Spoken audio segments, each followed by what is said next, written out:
Oke, selamat datang teman-teman kita dari kelompok 2. Selamat datang di podcast kita. Kita hari ini mau bahas pendidikan lah di masa Orde Baru.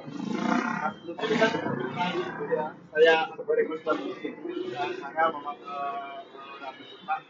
Saya jadi Tabit Dalika, saya Amelia Sapitri. Saya Rana Bangga, saya Pujian Biasa, saya ada yang pertama. Oke, di sini kita bertuju mau ngobrolin tentang perjuangan PGRI masa Orde Baru. Ada yang tahu nggak sih PGRI itu apa? Kalau dari Gue cuma tahu perpanjangannya doang nih. Oh iya, apa tuh perpanjangannya, Akbar? Republik Indonesia bukan sih?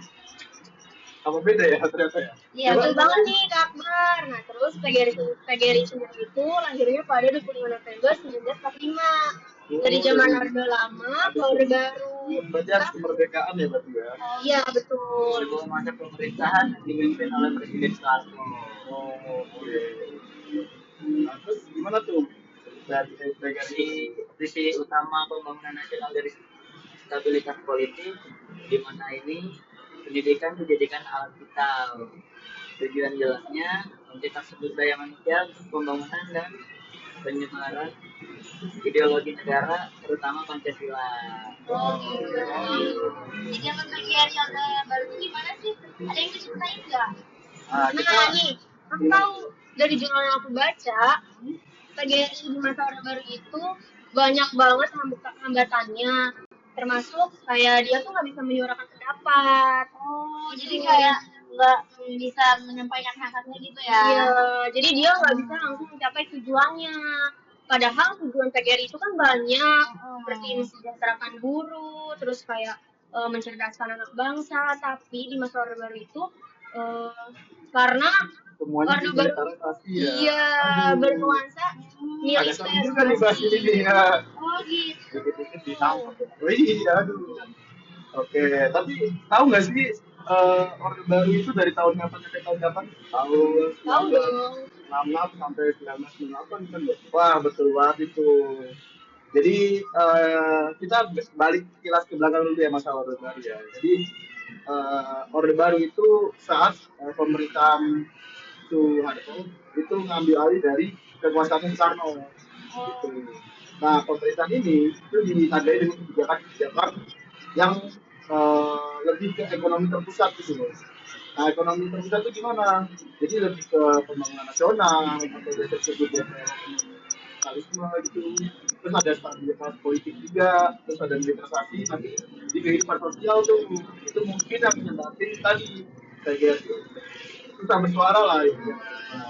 Bahkan kampus pertama pun kayak nggak bebas menyuarakan mereka gitu ya, suara mereka gitu ya. Iya, zaman itu. Tapi tahu nggak sih fun fact-nya di pendidikan Orde Baru itu ada kebijakan yang lumayan oke gitu.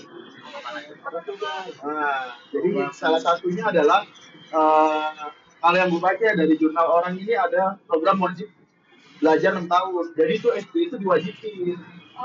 Sebelumnya itu SD nggak wajib. Jadi sekolah sudah kita kalian lah gitu. Diluncurnya kapan? Hah? Diluncurnya kapan? Wah, kalau nggak salah itu dia diresmikannya di tahun 1984 gitu. Jadi ketok palu langsung tuh semuanya wajib SD itu minimal 6 tahun. Bener kan ya kalau tahun 19? Oke, terus juga ada gimana? Tapi selain itu ada lagi lebih banyak. Wah, ada dong. Salah satunya itu program SD Impres. Jadi melalui tahu Impres, Impres itu instruksi presiden. Nah, jadi pas tahun 1973 itu terbitlah instruksi presiden nomor 10 itu intinya ngebikin sekolah dasar dibangun khususnya di area pedesaan dan terpencil. Jadi sebenarnya ya tadi walaupun sulit bersuara tapi setidaknya ada kebijakan lah yang lumayan tuh dikurasi di kota-kota kecil gitu kan. Gitu. Terus ada juga di saat itu mulailah tuh namanya standarisasi kurikulum yang nyampe kita sekarang kan kurikulum standar kan yang pakai 2023 kan ya itu bermula dari situ tuh. Kamu ada lagi tuh ini sih bagus buat nasionalisme. Kebijakannya itu kebijakan ideologi melalui pendidikan. Jadi waktu itu tuh diwajibin pendidikan yang apa ya mempelajari Pancasila lah. Iya. Pancasila dong. Pendidikan moral berarti ya. Wah, betul sekali. Yang sesuai dengan ideologi kita, Pancasila. Betul sekali. Karena dulu tuh Pak Harto selalu berlandaskan sama Pancasila dan Undang-Undang Dasar. Jadi kenapa dulu anak-anak sekolah itu tidak mencerminkan dari identitas agama tertentu? Karena Pak Harto sendiri itu ngasih kebijakan buat sesuai Pancasila yang pertama. Jadi kita jarang tuh nemuin sekolah-sekolah dulu yang berhijab, roknya panjang. Iya. Ya, sebenarnya cukup apa ya? Mengundang pro dan kontra. Iya, pro dan kontra. Banyak banget pro dan Satu kontranya. sisi lain kan sebenarnya kebebasan kan nomor satu silanya ketuhanan Maha Esa ya. Iya. Harusnya berarti kan kebebasan beragama. Iya. Harusnya nggak masalah tuh kalau agama dia menyuruh dia berhijab di sekolah itu dong. Boleh berhijab boleh enggak? Iya, itu kan terserah kan. Iya betul. Tapi kalau misalnya nggak boleh, wah serem juga sih. Iya. Terus Tapi ada satu lagi nih, pendidikan tinggi diperluas, kampus negeri dan swasta mulai bermunculan, ya kan? Termasuk di luar Pulau Jawa. Tapi gaya kuliah masih jadi hambatan besar buat kita semua nih. waktu Buat yang pengen banget kuliah. apalagi kan mendekati di akhir-akhir masa kejayaannya kita mengalami yang namanya inflasi krisis moneter lah ya, Iya, inflasi dan lain itu nggak ada kebutuhan lah di situ. Akan banyak korban juga. Iya, banyak banget korbannya. Aduh, serem banget nih ya bahas ini. Sebenarnya ngeri-ngeri juga sih. Dan coba kita balik lagi kan koridor pendidikan. Kalian tahu nggak sih mata kuliah yang diwajibin tuh sama kurikulumnya di zaman Pak Harto Apa tuh? sama Orde Baru. Pertama ada PMP, Wah, apa tuh MP? Pendidikan Moral Pancasila. Nah, itu balik lagi ke kita tadi banyak mata pelajaran yang didasari dari ideologi kita. Salah satunya tadi. Kita masih Berapa? di belakang juga. Nah, itu juga benar. IPA sama IPS kan wajib lah ya, kita untuk melatih logika kita, melatih sains kita. Itu masalah keilmuan baik dari biologi, fisika, itu kan wajib lah sebenarnya. Kenapa? Biar mencerdaskan anak bangsa kita nih. Kalau nggak ada IPA, IPS, Pak Habibie jadi pesawat. Terus mau nanya dong, kalau peran guru pada masa Orde Baru itu kayak gimana sih? Apa dihargai dengan layak atau kayak kan kalau soal hak sih mereka nggak bisa bebas ya menyuarakannya pendapat-pendapatnya. Cuman kayak untuk pendapatannya atau kayak apa lagi ya? Untuk dia bebas gitu loh berpendapat itu pada masa zaman Orde Baru itu gimana guru-gurunya itu? Kalau yang gua tahu ya, kalau masalah kebebasan ya, sebenarnya ada kekurangan di zaman Pak Harto. Gimana?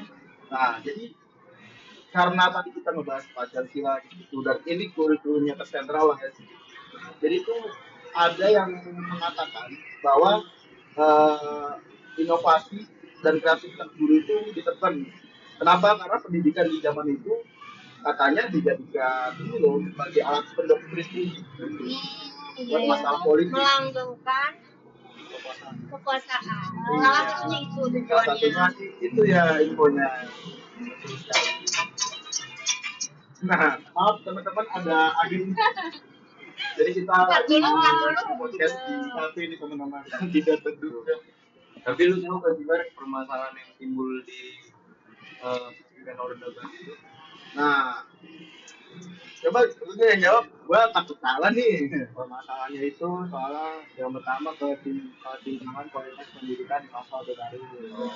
Kayak terlalu kaku lah, tidak fleksibel. Terus juga ada kayak perbedaan lah cara mendidik di desa sama di kota tuh berbeda caranya. Betul. Mungkin tadi kelebihan dia kan udah bikin sekolah-sekolah nih di daerah kecil.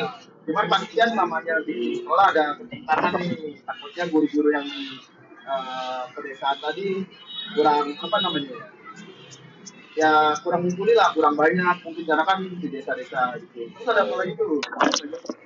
Mungkin ada beberapa permasalahan yang timbul, itu kayak seperti ketimpangan kualitas pendidikan antara wilayah, kota dan desa, dan ada lagi yang kurikulum yang sangat sentralistik dan tidak fleksibel. Nah, itu tadi sebenarnya di suatu kelebihan kita standarisasi. Nah, cuman di satu sisi kalau sentralisasi ya, sebetulnya jadi satu nih dari pusat nih. Kalau menurut gua sih kayak jadi lebih kaku sih ya. Kenapa? Karena kalau kurikulumnya terpusat, terus guru tuh pengen ciptain kreativitas kayak, oh cobalah bahas di pelajaran ini bahas materi yang lain gitu, yang di luar dari kurikulum jadi kayak susah gitu kan. Itu terlebih lagi tadi masalah pendidikan ini kan dicoba diarahin ke doktrin politik, Betul. ya nggak sih? Jadi lebih kayak ke apa ya? Guru tuh tertuntut ya, nggak bisa Iya. berkreasi sebebas-bebasnya. Kayak bisa bebas lah. Nah, Iya, nggak itu ada yang jadi hak buat masalah itu. kita sampai saat ini sih. Jadi di beberapa kondisi ya pengalaman gue ya ada ya anggaplah nggak usah sekolah kita di kampus aja lah. Di kampus aja pelajaran matkul lagi sorry prodi TI itu matkulnya beda-beda. Betul. Di kampus gue yang dulu sama sekarang kita di Indo itu beda-beda. Dan apa ya? Ya karena perbedaan itulah kadang pas kita sama-sama lulus nih misalnya dari kampus A sama kampus B pengetahuan itu bisa berbeda gitu. Itu sih yang jadi menurut gue ada permasalahan lah itu. Sama Gimana? ada lagi sih kayak kalau kita lihat dari zaman sekarang ya, bukan ngikutin ke materi nih, kayak banyak anak yang nggak sekolah karena ketuntut biaya juga, ya kan? Ya, Ya. di zaman tersebut kembali sandang pangan tuh murah, pekerjaan itu banyak, lowongan itu luas. Di zaman Orde Baru ya. Kayak nyari uang tuh gampang, cuman ya itu kita benar-benar harus ikutin. Iya, kita benar-benar dituntut untuk sesuai sama pemerintah. Ya itu balik lagi di sisi positif pasti ada permasalahan. Iya. Cuman kalian tahu nggak sih dari semua kelebihannya zaman itu ada nggak sisi positifnya di balik itu? Pasti ada ya. Ada banyak juga sih. Coba lu tahu nggak tuh apa aja tuh? Yang jelas yang paling pertama itu karena kan di era sekarang itu yang nganggur banyak ya, nggak cukup diri yang pengangguran itu sampai mencapai jutaan. Berbanding kebalik sama pas era Orde Baru.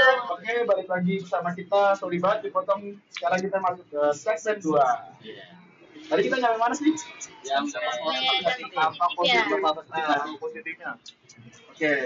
Jadi gimana tuh menurut lu tadi dampak positifnya? Jadi yang kedua poinnya apa ya? Pendidikan Orde Baru.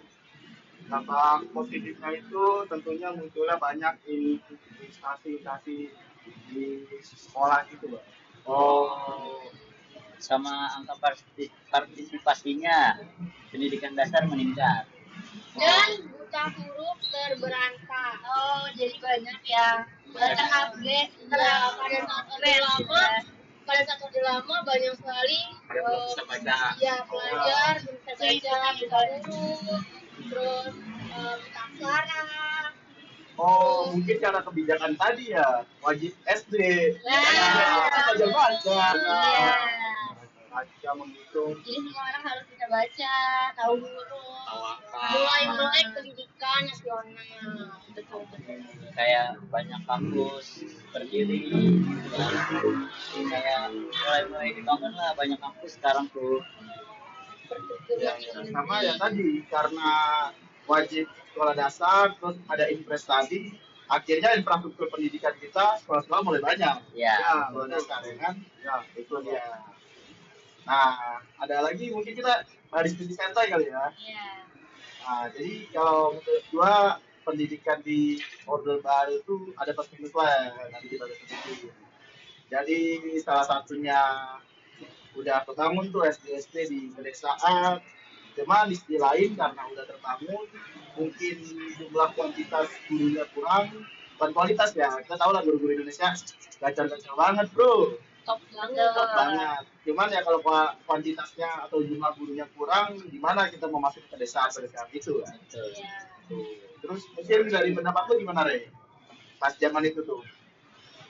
Kalau pendapat gue sih ya apa ya banyak sisi positif sama negatifnya ya. Cuma kita harus lebih bisa melihat sisi positifnya itu seperti apa.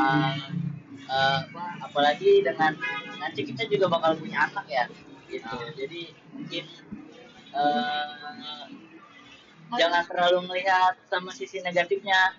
Oke, ini positif vibe banget lah ya Ya, Mas Ray ini. karena kan setiap keputusan pasti punya risiko tersendiri ya. Betul. Apalagi suatu aturan, Betul. ya kan. Banyak yang suka, banyak yang nggak suka, kayak gitu. Ya sebisa mungkin kita nerima dengan sisi positifnya lah. Karena udah berlalu juga ya. Gimana pendapat Anda? Karena udah berlalu juga, jadi kita tinggal ambil aja hikmahnya. Jadikan pelajaran ya. Kita juga jadi bisa lihat, jadi di masa itu PGRI tetap bisa berdiri kokoh walaupun banyak banget hambatan. Bisa berdiri sampai sekarang. Gitu kan? Iya. Berarti kita nggak usah muluk-muluk lah. Aspek pendidikan itu penting banget ya kan. Coba kita ke referensi ke Jepang deh. Jepang habis Bomato maju, jadi negara maju sekarang. Iya betul. Tahu nggak apa yang dicari setelah Bomato? Guru, betul banget lah. Betul. Update banget antum sama Jepang. Dan profesi guru tuh di sana sangat-sangat dihargain ya. Jadi banyak yang selanjutnya tuh mau jadi guru karena mereka juga dapat kayak secara finansial atau itu. Benefitnya oke lah ya. Betul. Jenjang karirnya tuh bagus. Nah gimana sih pendapat kalian tuh soal masa Orde Baru sama masa sekarang itu apa perbedaannya atau kayak apakah lebih maju ataukah lebih mundur? Dari lu gimana? Dari segi apa dulu nih? Kalau dari segi sisi demokratis, jelas di masa sekarang itu lebih maju, jauh berkembang daripada di masa Orde Baru. Tapi kalau di masa ekonomi, terus kayak keuangan negara itu jelas lebih berkembang di masa Pak Harto. Karena masa Orde Baru itu kayak cerminan zaman penuh ambisi pembangunan. Iya, betul banget. Tetapi juga serat kontrol lah. Aturan. Betul, sama sih kayak gue juga. Yang gue lihat perbedaannya sekarang ya, kalau zaman dulu tuh wah yang dikejarin pendidikan bro, wajib 6 tahun, SD di pelosok. Sekarang SD udah di pelosok nih. Cuman kita tahu sendiri lah ya kondisinya kayak gimana, ada yang terbengkalai, tidak terurus ya. Terurus. Ya, gue mau ngomong sesuatu tapi takut. Cuman ya, gue tau lah kebijakan pemerintah saat ini itu ada yang namanya makan siang bergizi ya. Makan siang gratis. Atau ending itu kan makan bergizi gratis lah, apapun itu. Menurut gue sih kebijakannya bagus. Cuman urgensinya tuh kurang. Kalau menurut gue mending anggaran pemerintah itu dibangun untuk dialurkan untuk membangun sekolah dasar sampai SMA kan sekarang udah sampai SMA lah ya. Terus juga ya buat renovasi lah. Sama juga mensejahterakan guru. Kenapa? Karena ketika kita mensejahterakan guru, pasti kan makin banyak tuh orang-orang yang berlomba-lomba jadi guru. Terus pasti banyak yang lebih untuk menjadi guru tadi. Akhirnya kan lebih hidup nih pendidikan kita di masa depan. Betul banget. Jarang ya anak-anak yang kalau ditanya itu cita-citanya mau jadi guru. Betul. Karena maksudnya yang saya sih belum sampai pada kejayaan lah gitu. Jadi sedikit lagi gitu ya. Ya kita nggak usah muluk-muluk lah. Kita kan manusia, makhluk yang terikat sama ekonomi nih. Kita butuh keuangan. Betul. Ya sedangkan kita tahu sendiri gaji guru yang oke lah kalau lulus PNS masih better lah ya. Kalau masih honorer, gope bro. Gope sebulan dapat apa bro? Kalau Jakarta, serius. Benar. Oh bayangin kan. Nah makanya akhirnya ya anak-anak kita waktu kecil kedoktrin kayak pengennya jadi pilot, jadi dokter yang bisa banyak gitu. Padahal mereka semua berawal dari guru, maksudnya diajarkan oleh guru. Kalau nggak ada guru, mereka nggak akan bisa jadi pilot, nggak akan bisa jadi dokter. Betul sekali, makanya kalau nggak ada guru, nggak mungkin Jepang sudah jadi negara. Iya. Kalau guru gimana? gue sih ya itu sih yang utamain itu dulu, pendidikan yang di bawah dulu. Nah itu jadi ya benar sih makan siang gratis itu apa namanya mencegah stunting dan lain. Cuman di satu sisi lain sebenarnya urgensi kita tuh bukan di situ kalau menurut gua. Ya itu boleh lah. Atau mungkin kalau ada anggarannya misalnya anggarannya 100 M ini separuh 50 M buat apa namanya dialurkan ke renovasi infrastruktur pendidikan, 50 M lagi buat apa namanya ya makan siang gratis itu oke loh. Soalnya kalau gua lihat ya kalau kayak sekolah swasta itu ada yang tahu nggak sekolah swasta yang gratis makan sudah termasuk sekolah yang bagus. Kayak contohnya nih kalau sekolah Islam tuh ada Alexandria. Iya. Itu kantinnya mewah kan, gratis tinggal ambil gitu. Atau di sekolah-sekolah Kristen juga banyak gitu. Jadi kayak oke lah, dibandel gitu solusinya gitu. Nah, mungkin ada lagi teman-teman? Atau kita tutup podcastnya? Sudah cukup ya? Udah cukup sih, udah cukup. Ada lagi tambahannya Janita? Kayaknya sudah cukup sih. Ada lagi tambahannya ya kak? Hari ini seru banget ya pembahasannya, jadi kita tahu masing-masing pendapat, terus dari zaman Orde Baru sama zaman sekarang kita tahu perbandingannya, kemajuannya, kayak gitu. Ya, Itu sekarang lebih kita- memahami sih. Benar. Apalagi gimana? Silakan, Iya, Akbar. ya. Silakan, Oke, Akbar. apalagi sekarang kan kita udah bebas berpendapat lah ya. Iya. Dan udah nggak ya indoktrin politik tadi. Betul. Jadi kita sekarang mau debat sama dosen sama guru tuh enak banget. Iya. langsung. Jadi interaksi di kelas tuh lebih hidup. Iya, ya kan? bebas menyuarakan pendapat ya. Iya, Nggak ya perlu kayak takut. waktu kayak gue kemarin kan ketemu dosen suka debatin lah ya. Iya. Nah, itu sama-sama menyuarakan perspektif masing-masing. Betul. Oh dari sisi gue nih begini, dari sisi dosennya begini gitu. Sebenarnya nggak ada yang salah di situ karena ya kita bisa saling terbuka gitu, berbagi informasi. Karena kita juga negara demokratis. Betul Iya. sekali. Jadi Jadi- saling tahu ya cara pandangnya seperti apa. Jadi ya harapan gua yang ke depannya teman-teman di sekolah, teman-teman di kampus, baik mahasiswa atau dosennya lebih terbuka lah kalau misalnya ada ketidaksetujuan opini gitu kan. Betul. Saling dengerin aja. Betul. Dan jangan sampai kita di kalangan anak muda itu buta akan sejarah perguruan Orde Lama ataupun Orde Baru gitu Iya. kan. Atau lagi Penting. pas udah reformasi sekarang ya kan. Nah, harus ikut andil nih ikut kemajuan pendidikan di masa sekarang itu kayak gimana gitu. Betul banget. Oke, mungkin udah cukup lah ya podcast kita hari ini. Jadi harapan kita semoga apa yang kita sampaikan bisa diterima sama teman-teman, dipelajari.